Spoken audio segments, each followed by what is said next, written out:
we had another down day today with the triple Qs down 1.85% and the S&P 500 also down 1%. But interestingly enough, the triple Qs are showing much better structure and a possible reversal to the upside than the S&P 500. And you can see that from the entire move up, we're getting a 61.8% retracement, which is pretty normal for a typical retracement pattern if this is a 1-2 setup into a 3 impulsive wave higher.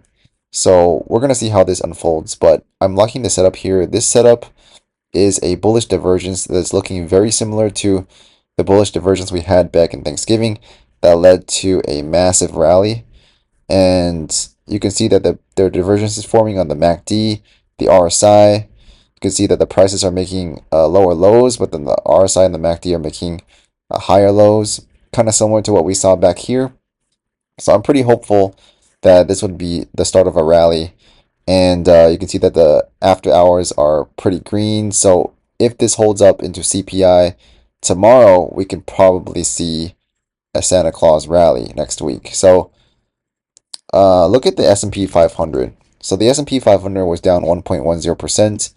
And I saw on Twitter a lot of people were pretty hopeful that the S&P 500 would hold the 20 and the 50 on the daily time frame. But look, it's sliced right through. I'm thinking that this red bar is probably a bear trap because from what I'm seeing on the shorter time frames, this move down does not look impulsive at all to me. Like it looks like a corrective move. Like this is maybe an A and a B and a C down before CPI and the BOJ rate decision on Friday. So there's a lot to unpack over the next few days, but I think that this looks, I mean, to me, this does not look impulsive at all. Like, I don't know what else to say. Like, if it were impulsive, there would be like a much larger sell. But this looks to me like dip buyers are waiting to, just buy the dip at every single drawdown we get, and we're buying the dip, buying the dip, buying the dip. So, and the flows on Cheddar Flow actually confirmed this. He said earlier today that a lot of the flows were actually for call buying activity for a lot of tech stocks like Amazon, Nvidia, Tesla specifically. So Tesla was down today. But there's a lot of call buying for the 40 strikes and the 500 strikes for next year as well. So, as long as there's call buying and a lot of people are still buying calls, this is a lot different than what we saw back in November, where there was a lot of put buying actually, because a lot of people were expecting downside. But now, look at the price action where we've gone, and still a lot of people are buying calls. So I believe that this is not the start of a new downtrend. This is actually simply a correction before another move higher. Another thing I want to point out here is the VIX. So you can see that the VIX was up 6.92% today.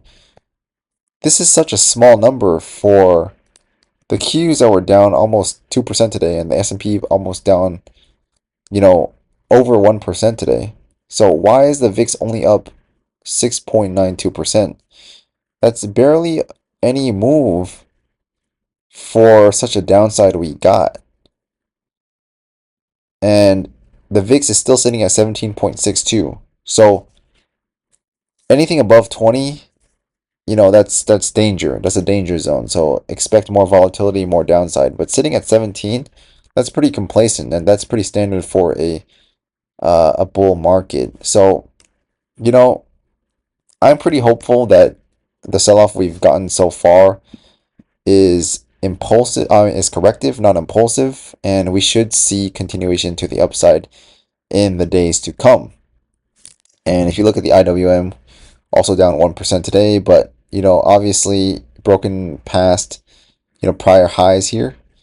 But I believe that we should be getting a reversal soon on the IWM, the triple Qs, the S&P 500, given the VIX is sitting at the 17 level, which is pretty complacent, and we're just tagging the 20 moving average on the IWM. We haven't broken below the 50, 100, or the 200 on the IWM either. So you can see that the weakest, index is still the triple Qs, right? And the triple Qs is now showing signs of reversal. So make that of what you will. but I'm thinking that we do get a continuation to the upside in the days to come. Hope this helps, my analysis of all the indexes. And if you haven't already, check out toastbeans.com. It is an app for individual stock analysis, and I update that daily and also provide swing trade ideas. So if you have any questions or comments, again, please leave them down in the comment section below or check out my app. And I'll see you guys in the next video. Thanks.